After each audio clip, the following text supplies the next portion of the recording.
যে ভ্যাট বৃদ্ধি করা হলো এটা প্রত্যাহার করতে হবে এবং আমরা সেখানে শেখ হাসিনাকে দেশে ফিরিয়ে এনে বিচার সহ দাবিগুলো তুলেছি। এখন আপনি দেখুন এই যে আমরা যেখানে প্রত্যাশা করেছিলাম যে জুলাই গণঅভ্যুত্থান পরবর্তীতে যে ইউনূস সরকার জনগণের একটা সমর্থন নিয়ে ক্ষমতায় এসেছে, সেখানে আমরা আশা করেছিলাম যে প্রথম যেটা করবে সেটা হলো দ্রব্যমূল্যের দাম কমানো।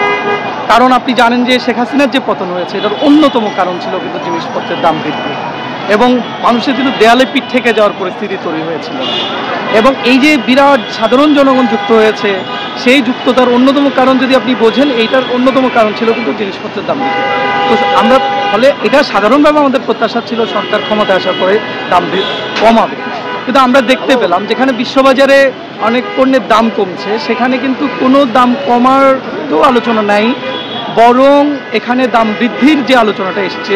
এখানে আপনি জানেন যে নিত্য প্রয়োজনীয় যেসব পণ্য মানুষ ব্যবহার করে, একবার মোবাইল ফোন থেকে শুরু করে নিত্য প্রয়োজনীয় জিনিসপত্র সব কিছুরই দাম কিন্তু বাড়াচ্ছে এবং এই পার্সেন্টেজটা আওয়ামী আমলের যে দাম বৃদ্ধি সেটাকেও ছাড়িয়ে গেছে। তাহলে যেখানে দাম কমানোর কথা সেখানে এই দাম বৃদ্ধি জনমনে কি পরিস্থিতি তৈরি করছে, বিশেষ করে এখানকার নিম্ন আয়ের মানুষ কিভাবে করে কিনবে, এই ব্যাপারটা রাষ্ট্র কিন্তু ভাবার চেষ্টা করছে না।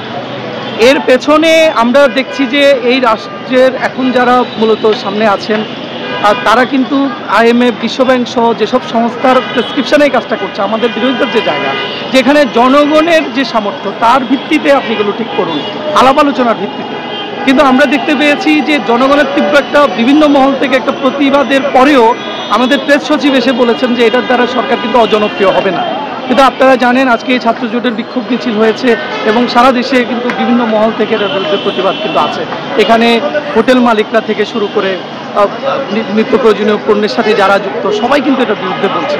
ফলে আমরা মনে করি সরকার এই ব্যাপারটা মানে অন্তত মাথায় রাখা দরকার এবং দ্রুত এই ভ্যাট প্রত্যাহার করে বরং কিভাবে দাম কমানো যায় এই জায়গায় যাওয়া দরকার। এবং সেক্ষেত্রে আপনি দেখবেন যে চাল হাসিনার আমল আমরা 60 টাকায় কিনেছিলাম, সে চাল 70-75 টাকা হয়ে গেছে। সেখানে আমাদের প্রত্যাশা ছিল 40 টাকায়, হয়তো মানে যেটুকু কমালে মানুষের যে দেয়ালে পিঠ থেকে যাওয়া অবস্থা থেকে সে মুক্তি পাবে, এইটাই তো গণঅভ্যুত্থানের আকাঙ্ক্ষা, এর বাইরে আর কি।